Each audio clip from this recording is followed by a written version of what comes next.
ଚିତ୍ରାନନ୍ଦ ସାହୁ ତାଲପଦର ଗୋଟେ ଚାଷୀଟିଏ। ମଣ୍ଡିର ବ୍ୟବସ୍ଥା ଉପରେ ଆପଣ କାଣା କହିବେ? ମଣ୍ଡିର ବ୍ୟବସ୍ଥା ବେଲେ ମଣ୍ଡି ଯେନ୍ତା ଖୋଲା ହେଇଥିଲା ଗଲା ଥର ଇଥର ବି ସେନ୍ତା ଖୋଲା ହେଇଛେ, ମାନେ ଛାଉଣି ଟିକେ କରାହେଇଛେ ଓର୍ ଅଧିକା ଟିକେ ଛାଉଣି କଲେ ଭଲ୍ ହେତା।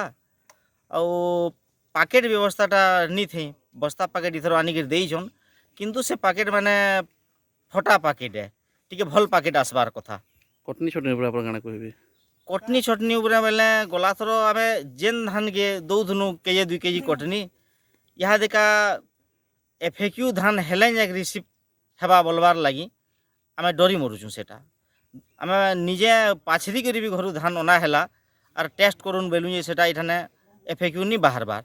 ହେ ଧାନ୍କେ ଆମେ ଦଉଥିଲୁ ଆର୍ ହେ ଧାନ୍କେ ଆମେ ଇହାଦେ ଯଦି ନି ଦଉଁ ବେଲେ ଆମେ ଡରି ମରୁଛୁଁ। ସରକାର କାଣା ଦାବି ରଖିବେ? ସରକାରକେ ଆମର ଦାବି ଅଛେ ଯେ ଧାନଟା ଆମର ନନ୍ FAQ ହେଲେ ବି ଇନ ଏଣ୍ଟ୍ରି ହଉ। FAQ ହେଲେ ଯାଇ ମାନେ ଅନଲାଇନ୍ ଏଣ୍ଟ୍ରି କରମୁ ବୋଲୁଛନ୍। ସେଥିର୍ ଲାଗି ନନ୍ FAQ ଧାନ୍କେ ବି ଯଦି ଏଣ୍ଟ୍ରି ନି କରବେ ବେଲେ ଆମେ ଧାନ୍କେ ଇନ କାର୍ ଭରସାରେ ଛାଡ଼ିକିରି ଯିମୁ ବିନା ଏଣ୍ଟ୍ରିରେ। କିଏ ଜଣେ ଯୁଗିଛେ ସେତାନ ଆସିକି ଟ୍ରକ୍ ଲାଗିକିରି ନେଇ ଗଲେ ବି କିଛି ସୋର୍ ନି ମିଲେ। ଇ ସବୁ ବି ନେଇଯିବେ। ଇହାଦେ ଯେନ୍କି ଚୋର୍ ମାନେ ସକ୍ରିୟ ଅଛନ୍, ଆପଣମାନେ ବି ଦେଖୁଥିବେ ଟ୍ରକ୍ ଲଗେଇକିରି ଠାନ୍ ଠାନ୍ ଧାନ୍ ନେଇ ଯାଉଛନ୍। ବେଲେ ଅଫଲାଇନ୍ ଏଣ୍ଟ୍ରିରେ ଆମେ ଧାନ୍ ବିଲକୁଲ୍ ଇଠାନେ ନେଇ ପକଉଁ।